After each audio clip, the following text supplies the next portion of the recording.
Jacques chapitre 3 verset 1. Mes frères, qu'il n'y ait pas parmi vous un grand nombre de personnes qui se mettent à enseigner, car nous savons que nous serons jugés plus sévèrement.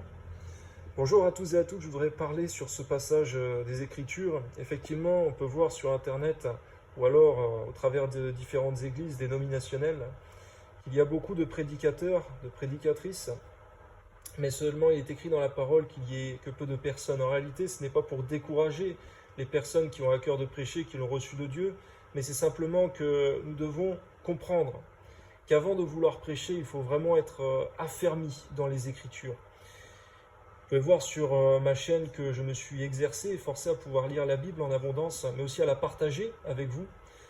Mais vous devez savoir aussi que dans le secret, je lis la parole tous les jours avec un nombre de chapitres à 2 chiffres.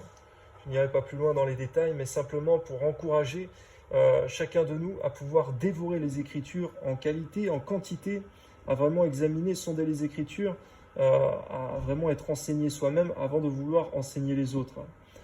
Et de méditer soi-même que tout ce qu'on enseigne de notre bouche, on doit aussi l'accomplir. On voit que le roi Salomon a enseigné les plus beaux préceptes et le livre de l'Ecclésiaste qui sont un trésor pour nous aujourd'hui, et cependant il a fini loin de Dieu. Et ce sont ses propres préceptes qui le condamnent aujourd'hui, car il les a transgressés lui-même à la fin de sa vie, alors même que Dieu cherchait à le ramener à lui. On voit même que la Bible ne précise pas qu'il soit revenu auprès de Dieu à la fin de sa vie, mais plutôt la Bible irait dans le sens de dire qu'il est resté loin de Dieu malgré tous les efforts que Dieu a fait pour le ramener à lui. Dieu ne force personne. Et donc, que cela nous pousse nous-mêmes à, également, comme Jacques le dit, de ne pas nous borner à lire ou à écouter les Écritures, mais aussi à agir selon les Écritures, à ne pas être insensé. Que Dieu nous pousse effectivement à pouvoir nous nourrir nous-mêmes abondamment de la parole de Dieu.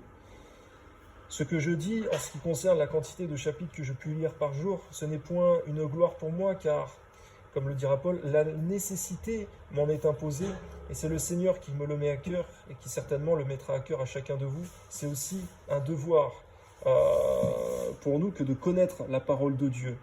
Il est fait mention du sacrificateur dans l'Ancien Testament qui doit connaître, c'est un devoir pour lui de connaître la loi afin de pouvoir l'enseigner, c'est à sa bouche qu'on le demande. Et aujourd'hui, aux chrétiens, à celui qui connaît la parole de Dieu écrite, il doit aussi pouvoir l'enseigner, la connaître. Et pour la connaître, il faut aussi la méditer, la dévorer littéralement, comme le dit le prophète Jérémie. Que Dieu nous bénisse, nous encourage véritablement à dévorer sa parole et qu'elle puisse faire la joie de notre cœur. Au nom de Jésus, Amen.